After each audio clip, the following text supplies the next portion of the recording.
Welcome to Cool Students Productions.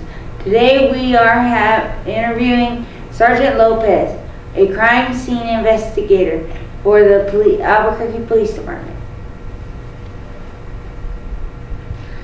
Okay, how did you get into the police business? Well, I became a police officer 18 years ago, and I knew that was something I've always wanted to do. So I joined the academy and went through that and became a police officer. And about 5 years ago, I decided I wanted to do something different besides just working out in the streets. So there was an opening at our crime lab for a crime scene investigator, supervisor, and so I applied for that position and was able to get it. And I've been there for the last 5 years at the crime lab. Okay. How long did you have to train to get your job? To get my job at the crime lab, we take a course. It's an 80-hour course, so basically 2 weeks, and you go over all kinds of crime scene investigation, how to do latent fingerprints, how to take pictures, how to diagram crime scene. What are your main duties now? My main duties, I supervise the day shift field investigators. The field investigators are the ones that go out to, like if your house gets broken into or your car, and they dust for fingerprints, they take pictures, they collect evidence, they document, and they also go out to violent crimes too. So if there's a shooting or a stabbing or homicide, suicide, they go out. And I'm in charge of the day shift guys. We have 3 shifts. We have people that work during the day, people that work in the evening, then we have a group of guys that works in the nighttime. What special equipment do you use? I brought some samples, but the 2 main items we use are cameras. We take pictures of everything that we do, any kind of evidence, anything that we think is important. We take pictures of people, of weapons. That's always our main thing, is we take pictures. The second most used item that we use are our latent fingerprint kit. What protective clothing do you need? Well, for the most part, we wear gloves on everything we do. So even if we're going out there to take fingerprints, we wear gloves, and the biggest reasons for that is because we don't want to leave our fingerprints there. Then we'll dust our fingerprints and turn them in, and they'll think we're the ones that did it, right? Yeah.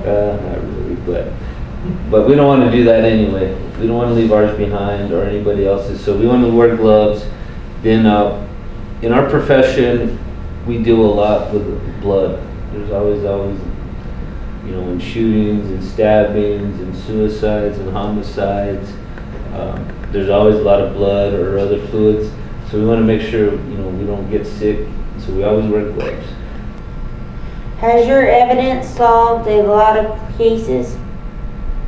Oh yes, especially our latent fingerprints. We solve cases every day.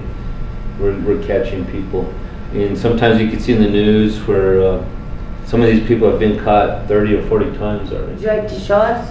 This is our latent box that we take our fingerprints in. We have our latent tape. Our latent brush. Looks like somebody borrowed mine. We have 2 kinds. We have a feather one. This is the one most people see when you're dusting for latent pen prints. We have a magnetic one. And the difference is we have 2 different kind of powders. One's just looks like a powder. Okay, it's hard to see, but it just looks like a powder. If I was to pour it out, this stuff's real messy. But if I was to pour it out, it just looks like a flower or something, but it's black. And this is good for covering big areas. Like if you had a big window you needed to do, it's good for doing that. Then we have a magnetic powder, and all this is a magnet, and it just picks it up like that. The nice thing about this, if you spill it on the ground or whatever. Unlike this powder, which is very hard to clean up and it makes a mess, and you gotta get 409 and whatever. This stuff you could just pick up. But we'll see if there's anything on here. And this is all you do. You just rub it on here like this. You know, cans are better. Glassware is the best. But paper is real hard because it's so porous that it's hard to come up with it. Get a piece of latent tape. And this is the latent tape we use. It's kind of like Scotch tape, just a little thicker. And these are our latent cards. So what we do, we put the card out. Anyway, you put it down. And you just rub the tape on there. Make sure all the little bubbles are out of there. And you take it off and transfer it on the card.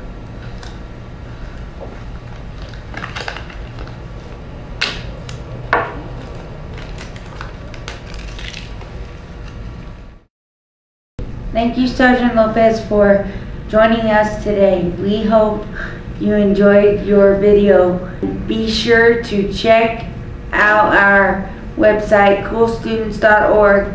Have a great day.